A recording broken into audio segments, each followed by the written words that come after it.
Blog मंच प्रस्तुत करता है मोटिवेशन लाइंस जो आपको आगे बढ़ने में आपकी सोच को मजबूत बना के रखेगी। हर व्यक्ति जीवन में सफल होना चाहता है। बिना उचित मार्गदर्शक के व्यक्ति सुषुप्त अवस्था में रहता है, जो आपको जीवन में सफल होने हेतु मार्गदर्शक करती है। सफलता प्राप्ति हेतु विभिन्न तत्वों का विस्तृत विवेचन करने के साथ साथ असफल होने के विभिन्न कारणों का भी विवेचन किया गया है। वस्तुतः सफलता असफलता जीवन रूपी सिक्के के दोनों फलक ही तो हैं। सफलता का जन्म असफलता की कोख से ही होता है। में सफलता की राह में आने वाली परिस्थितियां एवं उनके समाधान की विशेष रूप से चर्चा की गई है। जीतना है तो जिद करो। जो व्यक्ति जीत दर्ज करता है या सफल होता है वह अन्य व्यक्तियों से कुछ हटकर तो है। विजेता में कुछ तो खास बात है कि वह जीत गया। भीड़ से कुछ अलग हटकर करने की उसने ठानी, तभी वह जीत दर्ज करने में कामयाब हुआ। जीत के लिए आवश्यक है जीतने की उत्कट इच्छा। वस्तुतः हर विजेता के मस्तिष्क में जीतने की अपरिमित लालसा व्याप्त रहती है। जीवन में अगर जीतना चाहते हैं तो जीत के लिए अदम्य लालसा पैदा करें। जीत के लिए उत्कट इच्छा व्यक्ति में दृढ़ संकल्प पैदा करती है। यह दृढ़ संकल्प ही तो उसमें आत्मविश्वास की लौ जागृत करता है। आत्मविश्वास से ही व्यक्ति में मेहनत करने का जज्बा जागृत होता है। हर जीत एवं हर सफलता हेतु सर्वभूत केंद्रित मेहनत की आवश्यकता है। जिद का अर्थ है अपनी सारी शक्तियों एवं योग्यताओं को जीत हेतु संकल्पित करें। अपनी जिद की पूर्ति हेतु पुरुषार्थ करें। जिद का अर्थ बच्चों की जिद जैसा नहीं, बल्कि किसी ऊंचाई को छूने और किसी सफलता को अर्जित करने हेतु किया गया अदम्य या अटूट संकल्प है। जिद का अर्थ अपनी इच्छा शक्ति को समेटकर अपनी योग्यता शक्ति एवं काबिलियत से भी बढ़कर पुरुषार्थ कर किसी इच्छित सफलता को प्राप्त करने हेतु संकल्पित होना है। किसी भी सफलता हेतु सर्वप्रथम आवश्यकता है संकल्प डिटर्मिनेशन करने की। यदि आपका संकल्प अटूट और अदम्य और तो सफलता निश्चित ही मिलेगी। अदम्य संकल्प के बल पर ही तो निहत्थे स्वतंत्रता सेनानी समूचे विश्व में पताका फहराने वाले ब्रिटिश साम्राज्य से हमारे देश को स्वतंत्र कराने में सफल हुए। यह जिद ही तो थी महात्मा गांधी की, पंडित जवाहरलाल नेहरू की, सरदार पटेल की, भगत सिंह की, चंद्रशेखर आजाद की एवं स्वतंत्रता के अन्य महान शूरवीरों की, जिससे अंग्रेजों को भारत छोड़ना ही पड़ा। संकल्प शक्ति के बल पर ही असंभव सा दिखाई देने वाला कार्य संभव हो सका। मात्र लंगोटी अंगोछे में रहने वाले गांधी अपनी संकल्प शक्ति के बल पर अंग्रेजों को देश से बाहर निकालने में सफल हो पाए। जिद की पूर्ति हेतु अगर सही रूप एवं सही दिशा में प्रयास किया जाए, पुरुषार्थ किया जाए तो सफलता मिलती ही है। जिद तो करो, निश्चय करो, एक विचार बनाओ, मन में दृढ़ प्रतिज्ञा हो, फिर देखो जीत क्यों नहीं मिलेगी। एक निश्चय करने के बाद रास्ते स्वयं निकलते हैं। कहते भी हैं जहाँ चाह वहाँ राह। यह चाह ही तो महत्वपूर्ण है। आपने मन में ठान ली तो फिर कोई भी मंजिल कठिन नहीं है। मुझे स्कूल में पढ़ी एक कविता की कुछ पंक्तियां याद आती हैं। है कौन विघ्न ऐसा जग में, टिक सके आदमी के मग में। यदि आपने एक बार जिद कर ली, निश्चय कर लिया तो ऐसा कोई विघ्न नहीं है जो आपके रास्ते में रुकावट बनकर आपको मंजिल तक पहुंचने से रोक सके। मंजिल जितनी ही दूर हो, आपका निश्चय उतना ही प्रबल होना चाहिए। याद रखें, सफलता के मार्ग में छोटी मोटी परेशानियां, कठिनाइयां तो आती ही हैं। सफलता का मार्ग यदि बिना कांटों का हो, सरल हो, तो उस सफलता का मजा ही नहीं आता। संघर्ष ही तो पुरुषार्थ की पहचान कराता है। जीवन भी तो संघर्ष का ही नाम है। हम अक्सर संघर्षों की तपती धारा से बचने के लिए शीतलतायुक्त सरल मार्ग की तलाश में मंजिल से च्युत होकर भटकने लगते हैं। आपकी मंजिल जितनी ऊंची होगी, आपकी महत्वाकांक्षा जितनी बड़ी होगी, आपका लक्ष्य जितना उत्कर्ष होगा, आपको उतना ही अधिक संघर्ष करना होगा। निश्चय उतना ही दृढ़ होना चाहिए। आपकी जिद उतनी ही पक्की होनी चाहिए। जिद के पक्के व्यक्ति के समक्ष हर चुनौती बौनी हो जाती है। जो व्यक्ति संघर्ष करने से नहीं कतराता है, जो परेशानियों से निरंतर जूझने की क्षमता और कुव्वत रखता है, वही अंततः सफल होता है। कहते हैं नो पेन नो गेन, बिना परेशान हुए लाभ नहीं मिलता। अतः संघर्षों से डरना कैसा, संघर्षों को जीवन का हिस्सा मानकर सफलता के पथ पर पूर्ण आत्मविश्वास के साथ, पूर्ण दृढ़ता के साथ अग्रसर होएं। सफलता आपका विजेता की तरह स्वर्णिम फूलों की माला से स्वागत करेगी, अंगीकार करेगी। जीत का अर्थ क्या है? जीत एक बहुत व्यापक अर्थ वाला शब्द है। वैसे जीत का अर्थ किसी की पराजय में निहित है, अर्थात जीत सापेक्ष है। कोई हारेगा तभी तो आप जीतेंगे, या यह कहें कि किसी को पराजित करने पर ही तो आपको जीत का मजा आएगा। वर्तमान संदर्भ में जीत को सफलता का पर्याय माना जा सकता है। जिस तरह से आपका जीतना किसी की पराजय पर निर्भर है, उसी प्रकार वर्तमान में सफलता भी निरपेक्ष नहीं है, बल्कि यह सापेक्ष है। सफलता का अर्थ अपने आसपास मित्रों, रिश्तेदारों, एक ही उद्योग एवं व्यापार में संबद्ध व्यक्तियों से आगे बढ़ना है। सफलता या जीत का अर्थ अन्य से श्रेष्ठता प्राप्त करना है। इस बात को अच्छी तरह समझ लेना चाहिए कि वर्तमान परिप्रेक्ष्य में सफलता का अर्थ श्रेष्ठ होना नहीं, बल्कि अन्य से अधिक श्रेष्ठ होना है। यह मात्र एक उपदेश ही है कि अन्य की सफलता का हमें स्वागत करना चाहिए। कौन चाहता है कि अन्य व्यक्ति उससे आगे बढ़े? कौन पराजय का आलिंगन करना चाहता है? कौन नहीं चाहता कि वही हमेशा जीते? कहीं न कहीं हम अन्य को स्वयं से श्रेष्ठ पाकर आहत होते ही हैं। इसलिए हम कहते हैं कि सफलता सापेक्ष है। किसी लक्ष्य की प्राप्ति आज यदि सफलता है तो यह लक्ष्य किसी अन्य व्यक्ति, संगठन, संस्था, समुदाय, व्यापार, उद्योग आदि के संदर्भ में ही तो तय किया जाता है। किसी लक्ष्य की प्राप्ति तभी तो सफलता मानी जाएगी जब समान परिस्थितियों में अन्य उस लक्ष्य तक नहीं पहुंच सके एवं आपने वो लक्ष्य प्राप्त कर लिया। क्या सफलता एक बार की लक्ष्य प्राप्ति है? यह प्रश्न कई बार किया जाता है। लक्ष्य बदलते रहते हैं। जब लक्ष्य ही परिवर्तनशील है तो सफलता को एक बार की लक्ष्य प्राप्ति समझना हमारी भूल है। सफलता एक लगातार चलने वाली प्रक्रिया है जो बदलती परिस्थितियों में, बदलते वातावरण के अनुसार परिवर्तनशील है। क्या सफलता का अर्थ धन कमाने से है? बहुत से लोग कहते हैं कि जिसने धन कमा लिया या जो आज समाज में धनी लोगों की गिनती में है वह सफल है। यह सच नहीं है। आज हर धनी व्यक्ति को हम सफल व्यक्ति कह सकते हैं क्या? ऐसे बहुत से व्यक्तियों को आप जानते होंगे जो बहुत धनी हैं, लेकिन आप उनसे घृणा करते हैं। आपके विचार से वे मानवता के दुश्मन हैं। अतः धन कमाना सफलता का पर्याय नहीं कहा जाना चाहिए। इसी संदर्भ में आप इस बिंदु पर भी गौर करें कि किसी धनी व्यक्ति को देखकर हम तो उसे सफल मान सकते हैं। हमारे विचार से वह सफल हो सकता है, लेकिन क्या वह स्वयं को सफल समझता है? धन एक ऐसी वस्तु है जिसकी लिप्सा, लालसा धन की वृद्धि के साथ उत्तरोत्तर बढ़ती जाती है। धनी व्यक्ति हमेशा और अधिक धनी बनने की चेष्टा में व्यग्र रहता है। सफलता फिर है क्या? हम किसे सफल मानेंगे? कौन वास्तव में सफल है? सफलता क्या खुशी प्राप्ति की कुंजी है या खुशी सफलता प्राप्ति की कुंजी है? सफलता को कुछ पन्नों में परिभाषित करना बहुत कठिन है। यदि कोई व्यक्ति अपने द्वारा किए जा रहे कार्य से संतुष्ट या प्रसन्न है तो वह सफल है। सफलता तो परिवर्तनशील है। जिसे आज हमने सफलता माना है उसका मापदंड कल बदल जाएगा। सफलता हमेशा सापेक्षता के संदर्भ में आंकी जाती रही है। जीत का अर्थ अन्य से अधिक सफल होना है। आपने जिद की है तो उस जिद को पूरा करने हेतु तैयार हो जाएं। मात्र जिद करने से जीत नहीं मिलती है। जिद करना एक संकल्प करना है जिसे पूरा करने हेतु व्यक्ति को बहुत धैर्य से तैयारी करनी होती है। वर्तमान प्रतिस्पर्धा के युग में जीतने के लिए न केवल स्वयं की योग्यता, काबिलियत व ज्ञान में वृद्धि करने की आवश्यकता है, बल्कि अपनी कमजोरियों के आकलन की भी आवश्यकता है। हर व्यक्ति जीतना चाहता है। हर व्यक्ति दूसरे से आगे बढ़ने हेतु प्रयत्नशील है। जीतेगा कौन? जीतेगा वही जो सबसे श्रेष्ठ होगा। अतः जीतना है तो स्वयं को सर्वश्रेष्ठ बनाने हेतु यत्न करो।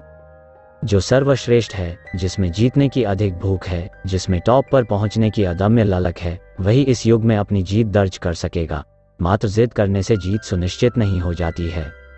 Dreaming is necessary for a winner, but executing the dreams to reality is must to win. विजेता के लिए सपने देखना आवश्यक है, लेकिन सपनों को हकीकत में बदलना जीत के लिए परम आवश्यक है। हर व्यक्ति सपने देखता है। हर व्यक्ति चाहता है कि वह सबसे ऊंची चोटी पर पहुंचे। हर व्यक्ति की ख्वाहिश होती है कि वह अन्य सभी से श्रेष्ठ बने, लेकिन क्या हर व्यक्ति ऐसा कर पाता है? ध्यान रखें, जीत की राह में अड़चने ही अड़चने हैं। जीत की जगह बहुत कठिन है। कई बार हार भी झेलनी पड़ती है, लेकिन जिसने भी इस हार को अपना जीत के लिए एक सबक के रूप में लिया, जिसने भी हार को प्रेम से गले लगाया, लेकिन स्वयं के संकल्प पर हावी नहीं होने दिया, अंततः जीत तो उसी की होगी। अतः जीत की राह में आने वाली रुकावटों से घबराएं नहीं, उनका सकारात्मक दृष्टिकोण से मुकाबला करें। बाधाओं एवं रुकावटों को दूर करें। लगातार बढ़ते रहने के संकल्प को दोहराते रहें। अपने आत्मविश्वास को टूटने न दें। इस बात को याद रखें कि आपको दिखाई देने वाला आज का हर विजेता, सफल व्यक्ति न जाने कितनी ही बार हारा है, लेकिन चूंकि वह हर बार दोगुने तिगुने उत्साह से पुनः अपने कर्म में लगा रहा है, इसलिए आज विजेता बन सका है। अतः तैयार करें स्वयं को अपनी जिद, अपना संकल्प पूरा करने हेतु। इस जिद का व्यवहारिक महत्व समझे। आप जो जिद कर रहे हैं, क्या वो व्यवहारिक है? क्या वो आपकी सामर्थ्य, योग्यता के हिसाब से पूरी होने योग्य है? जिद करना, संकल्प करना, लक्ष्य निर्धारित कर लेना, मन में कुछ विशेष करने की ठान लेना, निश्चित ही आपकी चारित्रिक विशेषता को व्यक्त करता है, परिलक्षित करता है। लेकिन यह भी एक विचारणीय बिंदु है कि क्या आपके द्वारा किया गया संकल्प आपकी सामर्थ्य योग्यता के संदर्भ में पूरणीय है। यह कहा जाता है कि असंभव कुछ भी नहीं। सफल व्यक्तियों में असंभव को संभव करने की सामर्थ्य होती है। यह भी कहा जाता है कि यदि व्यक्ति ठान ले तो क्या कुछ नहीं कर सकता है। यह सब सच है। The difference between the impossible and the possible lies in a person's determination. Tommy Lasorda. असंभव एवं संभव के बीच का अंतर वस्तुतः व्यक्ति की इच्छा शक्ति में निहित होता है। टॉमी लासोड। एवरेस्ट पर चढ़ाई शुरू करने से पूर्व छोटी छोटी पर्वत श्रृंखलाओं पर विजय प्राप्त करने की आदत डालनी होती है। सीढ़ी पर सबसे ऊपर चढ़ने से पूर्व नीचे की सीढ़ी से ही शुरू करना होता है, अर्थात अपनी सामर्थ्य के अनुसार सर्वप्रथम अपने लक्ष्य का निर्धारण करें, फिर लक्ष्य को बढ़ाते जाएं। हम यह नहीं कहना चाहते कि सामर्थ्य योग्यता में वृद्धि नहीं की जा सकती है। निश्चित रूप से की जा सकती है, लेकिन वृद्धि की सीमा होती है एवं सामर्थ्य में वृद्धि शनः शनः ही की जा सकती है। व्यक्ति का सामर्थ्य अकूत है, लेकिन सामर्थ्य वृद्धि दर आपकी लगन, निष्ठा, मेहनत एवं अन्य कई परिस्थितियों पर निर्भर करती है। कहने का अर्थ है कि आप अपनी सामर्थ्य वृद्धि अवश्य कर सकते हैं, लेकिन वह शनः शनः ही हो सकती है। आप द्वारा की गई जिद, आपका संकल्प, यदि आपकी सामर्थ्य योग्यता के अनुरूप उचित नहीं है तो आपकी जिद पूरी नहीं हो सकती है। जिद की पूर्ति हेतु आवश्यक है कि व्यक्ति अपनी क्षमता योग्यता का भी उचित आकलन करे। जीत के लिए खुद से वादा करें। जीतने के लिए आवश्यक है कि आप स्वयं को इसके लिए तैयार करें। अपनी गलत आदतों को छोड़ने, कुछ अच्छी आदतों को अपनाने हेतु तैयारी करें।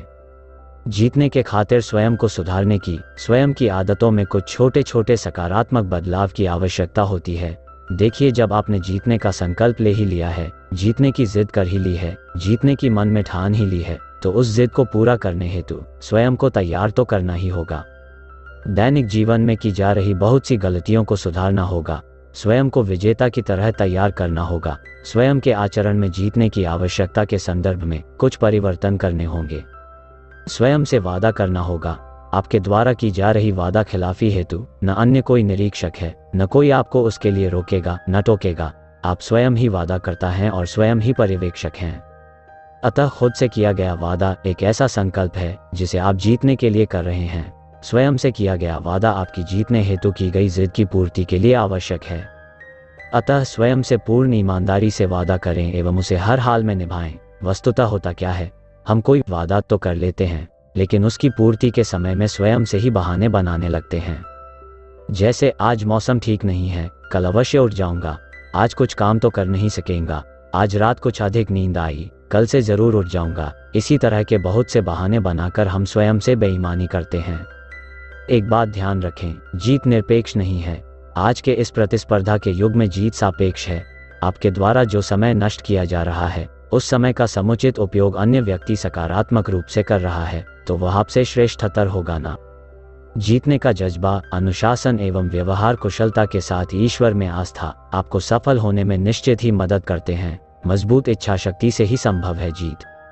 मजबूत इच्छा शक्ति से ही संभव है जीत। बिना इच्छा शक्ति के कुछ भी संभव नहीं है। दृढ़ इच्छा शक्ति के बल पर व्यक्ति असंभव को भी संभव कर सकता है। इतिहास में ऐसे बहुत से उदाहरण मिल जाएंगे जब व्यक्तियों ने प्रायः असंभव कार्य को मजबूत इच्छा शक्ति के बल पर संभव किया। व्यक्ति इस संसार में बहुत कुछ पाने की इच्छा तो रखता है, लेकिन दृढ़ इच्छा शक्ति के अभाव में वो यथोचित प्रयास नहीं कर पाता, अतः उसे पराजय का मुंह देखना पड़ता है। बहुत से व्यक्ति अपनी असफलता, पराजय के लिए भाग्य को कोसते हैं। कुछ लोग थोड़ी सी सफलता में ही संतुष्ट हो जाते हैं एवं आगे प्रयास नहीं करते हैं। उच्च स्तरीय सफलता, पूर्ण जीत के लिए मजबूत इच्छा शक्ति की आवश्यकता होती है। अदम्य इच्छा शक्ति की सच्ची कहानी। वर्ष 1883 में अमेरिका में जॉन रैम्बलिंग नाम के इंजीनियर को न्यूयॉर्क एवं लॉन्ग आइलैंड को जोड़ने वाला भव्य पुल बनाने का विचार आया। इस बारे में जब उसने अन्य इंजीनियर से बात की तो उन्होंने रैम्बलिंग का मजाक बनाया एवं उसे ऐसा बेवकूफ़ी भरा कार्य नहीं करने हेतु समझाने का प्रयास किया। सभी का कहना था कि यह पुल बनना असंभव है। जॉन रैम्बलिंग इस बात से सहमत नहीं थे। उनका हृदय कहता था कि वे यह पुल निश्चित रूप से बना सकते हैं। उन्होंने किसी तरह अपने अड़ियल पुत्र वाशिंगटन को पुल निर्माण के लिए तैयार कर लिया। दोनों पिता पुत्र ने रात दिन एक करके इस पुल के सैकड़ों नक्शे तैयार किए एवं इस कार्य में आने वाले हर व्यवधान का समाधान ढूंढते हुए आगे बढ़े। अपूर्व उत्साह एवं लगन से वे इस चुनौतीपूर्ण एवं लगभग असंभव से कार्य में जुट गए। काम सही तरह से चल रहा था। कुछ ही महीने गुजरे थे कि निर्माण स्थल पर एक दुखद हादसे में जॉन रैम्बलिंग की मृत्यु हो गई। उनके पुत्र वाशिंगटन के मस्तिष्क में कुछ ऐसा आघात लगा कि वह अब चलने फिरने एवं बात करने लायक नहीं रहा। लोग उसके बारे में तरह तरह की बातें करने लगे। किसी ने भी उसके हौसले की तारीफ नहीं की। दूसरे इंजीनियरों ने कहा कि अब काम समेट लेना चाहिए। शारीरिक असमर्थता के बाद भी वाशिंगटन हतोत्साहित नहीं हुआ। वह अपंग होने के बाद भी दोगुने उत्साह एवं लगन से अपने पिता के सपने को पूरा करने में जुट गया। उसका शरीर ध्वस्त हो चुका था। अस्पताल में अपने कमरे में लेटे हुए उसके दिमाग में एक अद्भुत विचार कौन था। उसने अपनी अंगुली हिलाकर अपनी पत्नी से संवाद करने का तरीका खोज लिया। वो अपनी पत्नी को हाथ की अंगुलियों की थिरकन से यह बताता कि इंजीनियरों को क्या करना चाहिए। ऐसी अवस्था में किसी तरह काम पुनः शुरू हो गया और अगले 13 वर्षों तक वाशिंगटन अपनी पत्नी की बाहों पर अपनी अंगुलियों से संकेत दर्शाकर निर्देश देता रहा। अंततः पुल बन गया। आज वह शानदार ब्रुकलिन पुल अपनी विराटता एवं कारीगरी से देखने वालों को मुग्ध कर देता है। वह हमें बताता है कि अदम्य इच्छाशक्ति एवं लगन के सामने हर परिस्थिति पराजित हो जाती है। साथ ही वह हमें उन जीवट वाले लोगों के बारे में भी बताता है जिन्हें दुनिया पागल समझती है। वह उस स्त्री के अपने पति के खातिर प्रेम एवं समर्पण की भी कहानी सुनाता है जो वर्षों तक अपनी बाह पर अपने विकलांग पति के संदेशों को उसकी अंगुली की थिरकन से समझकर इंजीनियरों को बताती रही कि उन्हें क्या करना है। यह सच्ची कहानी अदम्य इच्छाशक्ति के बल पर असंभव को संभव बनाने का संदेश देती है। हमारे दैनिक जीवन में हमारे सामने अनेक छोटी मोटी बाधाएं एवं समस्याएं आती हैं। हम उनसे लड़ने की अपेक्षा चुपचाप हार मानकर बैठ जाते हैं। संसार में ऐसे लाखों लोग हैं जिन्होंने अत्यंत विकट एवं विकराल मुश्किलों से उन पर अपनी जीत दर्ज की है। अदम्य इच्छाशक्ति रखने वाले, लगन एवं परिश्रम से अपने सपनों को पूरा करने हेतु तत्पर व्यक्ति को किस्मत भी परास्त नहीं कर सकती। अदम्य इच्छाशक्ति के बल पर जीत हासिल करने वालों में महादेव डेका की प्रेरणास्पद कहानी इच्छाशक्ति के बल पर कुछ भी हासिल कर लेने का जीता जागता प्रमाण है। हमारे देश के असम प्रदेश में महादेव डेका नाम के एक व्यक्ति शरीर सौष्ठव में अपना नाम कमाने हेतु प्रयासरत थे। अचानक वर्ष 2002 में उनके दिल का ऑपरेशन ओपन हार्ट सर्जरी हुआ। 3 महीने तक वह आराम करते रहे। उनकी तमन्ना थी कि वह शरीर सौष्ठव में पूरे विश्व में अपनी पताका फहराएं। एक दिन उन्हें लगा कि वह बिल्कुल स्वस्थ हैं। उन्होंने डॉक्टरों से संपर्क किया। डॉक्टरों ने उनकी जांच की तो पाया कि वह पूरी तरह स्वस्थ हैं। उन्हें व्यायाम की इजाज़त दे दी गई। मिस्टर डेका ने बहुत कड़ी मेहनत की और विश्व चैंपियनशिप में अपनी जीत दर्ज करने की ठान ली। फ्लोरिडा में हुई विश्व चैंपियनशिप में वह मिस्टर यूनिवर्स चुन लिए गए। यह केवल असम के लिए ही नहीं बल्कि पूरे देश के लिए गौरव का दिन था। महादेव से पूछा गया कि जब उसके दिल का ऑपरेशन किया गया तो क्या वह निराश हो गया था कि अब कभी वह विश्व चैंपियन नहीं बन पाएगा। इसका जवाब महादेव ने कुछ इस प्रकार दिया, नहीं, मैंने ठान लिया था कि चाहे कुछ भी हो मुझे तो विश्व चैंपियन बनना है। मैं आत्मविश्वास से भरा हुआ था। जैसे जैसे मैं व्यायाम करता गया मैं जोश से भरता गया और मुझे लगा कि मैं मिस्टर यूनिवर्स बनने जा रहा हूँ। मिस्टर डेका का कहना है कि इच्छा शक्ति, लगन, मेहनत आदि के साथ ईश्वर पर भरोसा रखने वाला हमेशा विजयी होता है। जीत के लिए सकारात्मक सोच अहम। सकारात्मक सोच एक मानसिक स्थिति, दृष्टिकोण और विचारों की एक अवस्था है। हमारा सकारात्मक दृष्टिकोण हमें विकास की ओर उन्मुख करता है, हमें आगे और आगे बढ़ने को प्रेरित करता है। सकारात्मक सोच के व्यक्ति जीवन में नई बुलंदियों की ओर अग्रसर होते जाते हैं। उनके जीवन में अपार सफलताएं, अनगिनत जीत एवं चारों ओर बेहद खुशनुमा माहौल रहता है। सकारात्मक सोच के व्यक्ति विपरीत परिस्थितियों में भी संतुष्टि का कारण ढूंढ लेते हैं। सकारात्मक सोच हमेशा अच्छे परिणाम की आशा करती है। सकारात्मक सोच के कारण आपका व्यवहार उदार होता है। जीतने के लिए जिस तरह कठिन मेहनत, योग्यता, क्षमता एवं बेहतर कार्यप्रणाली की आवश्यकता होती है, उसी तरह जीत के प्रति आश्वस्त होने के लिए आपको सकारात्मक सोच एवं सकारात्मक चिंतन की आवश्यकता है। नकारात्मक सोच का व्यक्ति कठिन मेहनत नहीं कर सकता है एवं छोटी समस्या से वह तनाव से घिर जाता है। थोड़ी सी मुसीबत में भी उसे स्वयं की बर्बादी नजर आने लगती है। नकारात्मक सोच के व्यक्ति को चारों ओर निराशा और असफलता ही नजर आती है। किसी व्यक्ति की सोच उसके व्यक्तिगत एवं सार्वजनिक जीवन को सुचारू बनाने में बहुत अहम भूमिका अदा करती है। अधिकांश व्यक्ति नकारात्मक सोच से घिरे रहते हैं और अधिकांश व्यक्तियों को स्वयं पर विश्वास नहीं होता। वे परिस्थितियों के गुलाम होते हैं। वे स्वयं अपने जीवन में असफल हैं एवं दूसरों को भी आगे बढ़ने से रोकने में बढ़ चढ़कर हिस्सा लेते हैं। नकारात्मक सोच के लोगों से दूर रहें। आपने एक कहानी सुनी होगी, एक बार एक गांव में स्कूल के कक्षा 8 के बच्चों में पहाड़ की चोटी पर चढ़कर वापस आने की शर्त लग गई। 10 बच्चे शर्त के लिए तैयार हो गए। जैसे ही बच्चों ने चढ़ना शुरू किया, अन्य बच्चे कहने लगे कि इतनी ऊंची पहाड़ी पर नहीं चढ़ा जा सकता, प्यास लग जाएगी, आगे घना जंगल है, पत्थर बारिश में भीगे हुए हैं, फिसल जाओगे। ऐसी बातें सुनकर चढ़ने वाले बच्चे हताश होते रहे और 9 बच्चे तो बीच में ही रुक गए। एक बच्चा चलता गया एवं सकुशल वापस भी आ गया। सभी ने उसकी सफलता का राज जानना चाहा। पता चला कि वह बच्चा बहरा था। यह कहानी बहुत प्रेरणास्पद है। सकारात्मक सोच रखने वाले व्यक्ति आत्मविश्वास से भरपूर एवं जीवंत दिखाई देते हैं। उनका मानसिक स्तर सामान्य व्यक्तियों से उच्च एवं आशावान होता है। स्वामी विवेकानंद एक बार स्वामी विवेकानंद एक निर्माणाधीन मंदिर के पास से गुजर रहे थे। उन्होंने वहां पर कार्य कर रहे एक कारीगर से पूछा, भाई क्या रह रहे हो? उसका जवाब था, गधागिरी कर रहे हैं। दिखता नहीं कि इस गर्मी में गधे की तरह मेहनत करनी पड़ रही है। स्वामी विवेकानंद वहां से हंसकर चल दिए। उन्होंने दूसरे कारीगर से पूछा, भाई क्या कर रहे हो? उसने कहा, स्वामी जी, ईश्वर की कृपा से मैं इस भव्य मंदिर निर्माण में अपना तुच्छ योगदान दे रहा हूँ। मैं बहुत भाग्यशाली हूँ कि मुझे यहाँ काम करने का सौभाग्य मिला। इस तरह एक आदमी की सोच कितनी नकारात्मक थी, जबकि दूसरा व्यक्ति सकारात्मक सोच के कारण बहुत खुश होकर अपना कार्य कर रहा था। आपकी सोच आपके आचरण को प्रभावित करती है और आपका आचरण जीवन में आपको नई बुलंदियों की ओर अग्रसर करता है। जीत के खातिर सकारात्मक सोच बहुत अहम है। We must not share our dreams with negative people, nor feed your dreams with negative thoughts. अपने सपनों को नकारात्मक लोगों के साथ मत बांटिए और न ही नकारात्मक विचारों को अपने सपनों के मध्य आने दें। जीत के लिए आत्मविश्लेषण करें। आत्मविश्लेषण का अर्थ है स्वयं को जानना, स्वयं की कमजोरियों को जानना, अपनी पराजय असफलता हेतु उत्तरदायी स्वयं की कमियों का ईमानदारी से विश्लेषण करना। अधिकांश व्यक्ति जीतने के लिए संकल्प करते हैं, प्रयास करते हैं। यदि वह असफल हो जाते हैं तो हताश होकर बैठ जाते हैं। अपनी पराजय असफलता के लिए भाग्य को दोष देते हैं या परिस्थितियों को या फिर किसी व्यक्ति विशेष को अपनी पराजय हेतु जिम्मेदार मान लेते हैं। लेकिन इस पराजय हेतु वह स्वयं कितने उत्तरदायी हैं? स्वयं उन्होंने क्या गलतियां की हैं? स्वयं उसके द्वारा जीत के खातिर की गई तैयारियों में क्या कमी रह गई?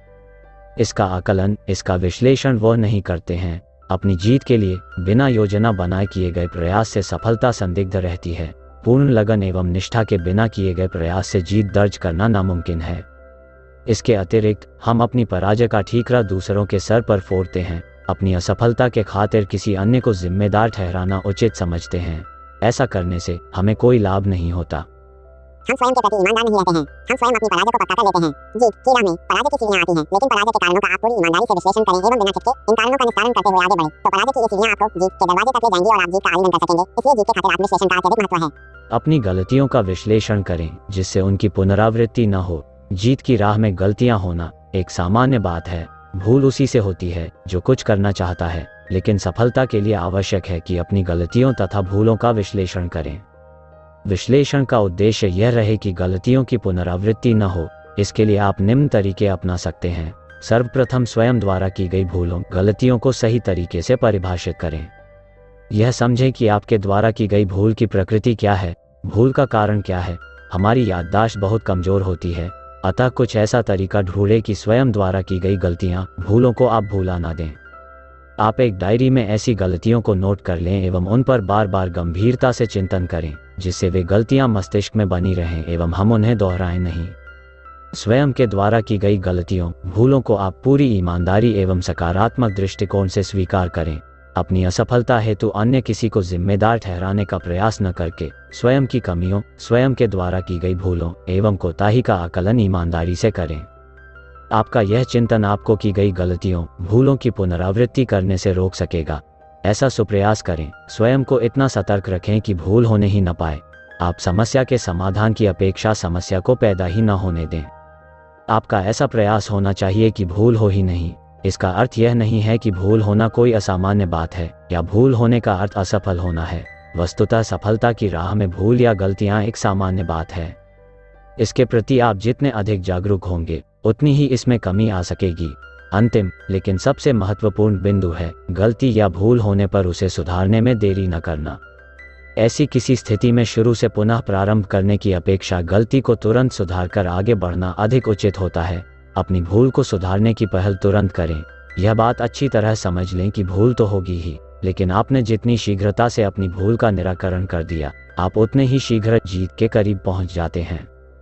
गलतियां होना, भूल होना सफलता की राह में सामान्य घटना है, लेकिन आप इस घटना से कैसे रूबरू होते हैं, कैसे निपटते हैं, इसी निर्णय को लेने की क्षमता, योग्यता पर 80% सफलता निर्भर करती है।